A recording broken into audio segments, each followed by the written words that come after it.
welcome to the first video on 2023. Happy New Year to all. Hopefully we all will have a really good year after those past few years been a little bit hard on all of us. So I used in my next video, I used a silicone stamp to use with my Porsalino, or in the States or in UK might be this the Aquacast or Jesmonite. And how I did that, I'm gonna show you in this video. Have fun, bye bye. So I got this coaster mold and I had some dust or something in there, and I'm taking this painter tape and just cleaning it all out, because I don't want nothing to stick to the surface of the piece that I want to pour in there. And like I said, I'm using a silicone stamp, and I'm taking like a napkin and some isopropanol alcohol to clean the surface of this stamp, because I want it to cling as good as possible to the coaster mold.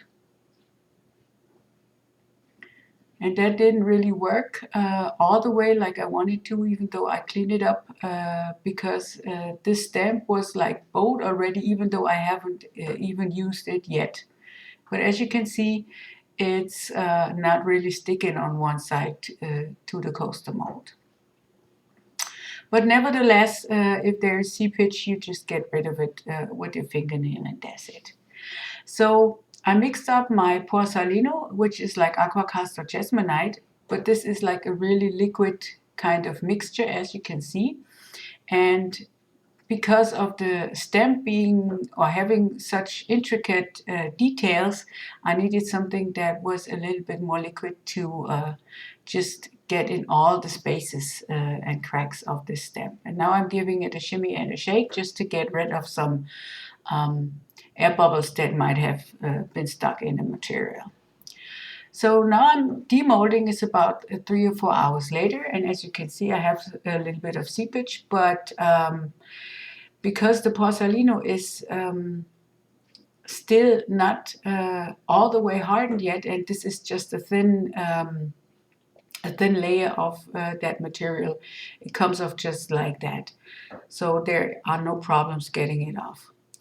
So to get the stamp out, because it didn't work like I wanted to, I took how you say that, a dotting tool, because this has a somewhat blunt end, so I won't scratch my piece underneath while trying to get the stamp out.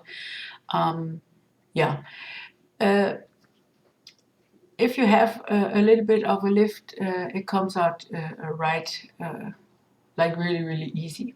So I had a little bit of a how you say that, like a little bit of overstand, and I took my crafting knife and just like kind of cut it off. And this is easy because the Porsalino isn't hard all the way yet. And this is what it looks like now.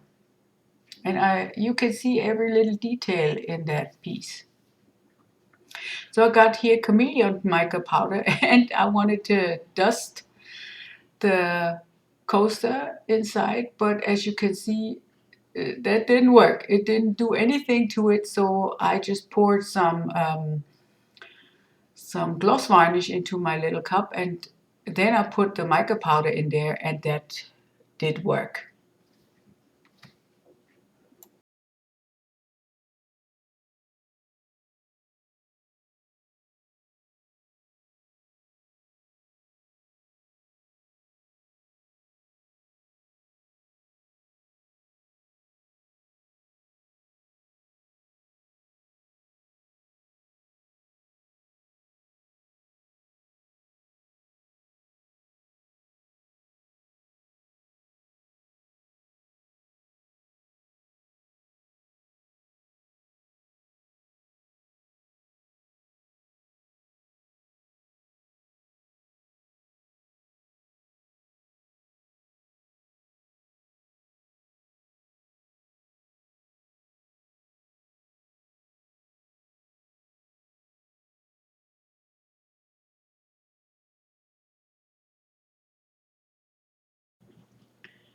And as you can see, I put a lot of the color in there just to make it more colorful, more not so much see-through.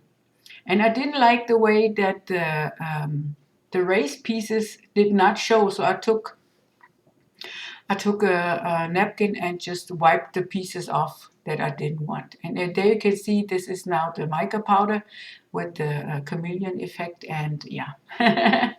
So now tried another color. It's a chameleon powder too, but as you can see there were streaks and everything, and the color didn't really stick to the coaster.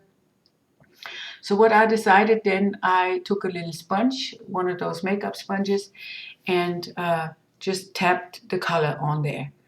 This has the advantage of this method is that you get a much more evenly coating, and much more of the color stays on there because you're not rubbing it off again.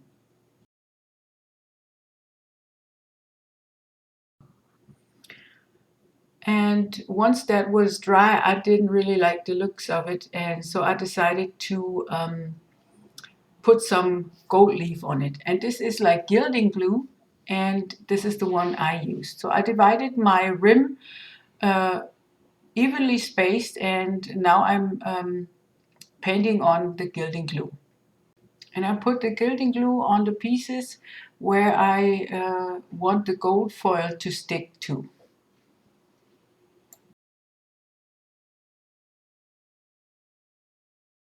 When you use Guildingglue, the important thing to know is that you have to let it dry before putting the foil or the gold leaf on. So if it's still looking like this, like all white, then it's not ready yet. And because I'm like a little impatient person, I found out the hard way, and I'll show you later. So if it's all the way dry, it's all the way see-through, and you won't see the glue anymore. And this is when it's finally ready to put the gold foil on there. And I decided to put gold foil on those raised pieces too, because I wanted to like be shown much more, to be more prominent in comparison to the other pieces of the stamp. So I got those two foils, and I'll leave the link in the description where you can get them. And now I'm just rubbing the foil onto those parts where I put the Guildingglue on. And the coverage wasn't all the way, so it was not enough for me, so I decided to do that twice. And I just painted with the Guildingglue over the gold parts again, and then put the foil up on there again.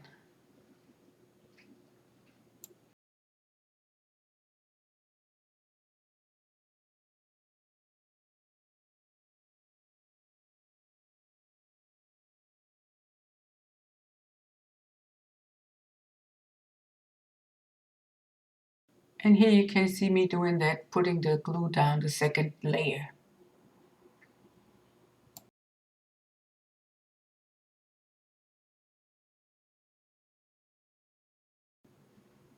So as you can see, the Guildingglue is still white and seeable. So as you can see, this won't work because the glue is still not sticky or tacky. So you have to be patient. But what you can do is you can use a hair dryer to speed up the drying process.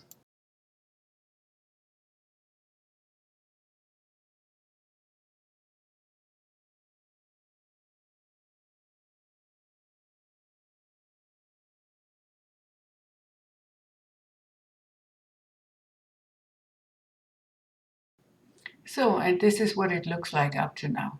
But I didn't like the pink pieces in between, so I decided to put the other color of the gold foil on there. And yeah, again, being impatient is not working with this method. Well, I put the gold in between on there too, and yeah. I think this is like kind of an easy way. What I did was before I put the gold foil on the rim as well, so just to mention that. So what I'm doing here is I'm sealing with a gloss varnish my bottom. And what I do here is I put liquid latex on the bottom, let that dry because I want to cover the whole thing with some resin. And because I wanted to cover the sides as well, I have to put some protection on the bottom so the drippings that will come off I can get rid of easily. So I mix up my resin and I let it rest for 10-20 minutes. It depends on what kind of resin you use. So I let it just thicken up a little bit. And now I'm filling up the middle and then slowly but surely fill up more and more into these crevices so it will run over up to the edges.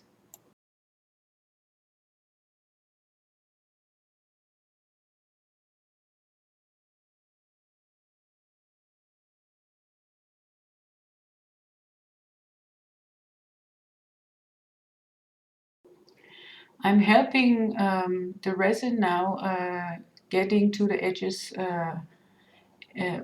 like really up to the edges. So what you got to do is you got to take care of your surface being level. Otherwise, you will be having on one side all of the resin and on the other side none. So I'm just bringing the resin up to the edges all the way.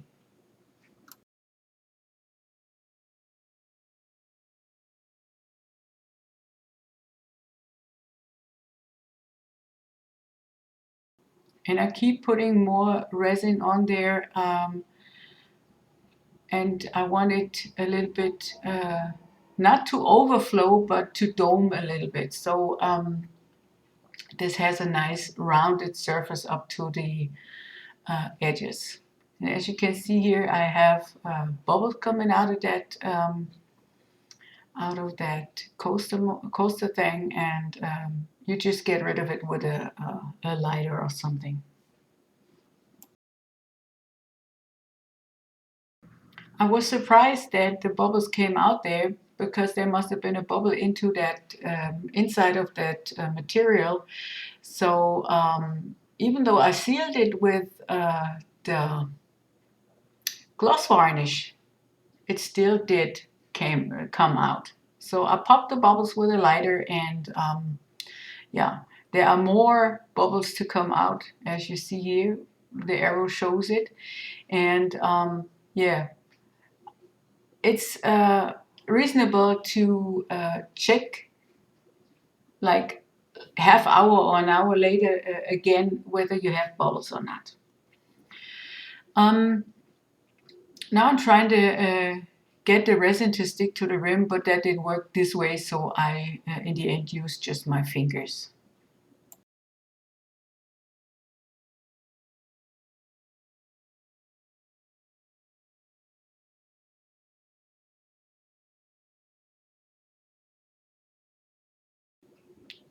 So, and as you can see, this been 20 minutes later, and there's still been rising bubbles. So I kept checking it like for an hour.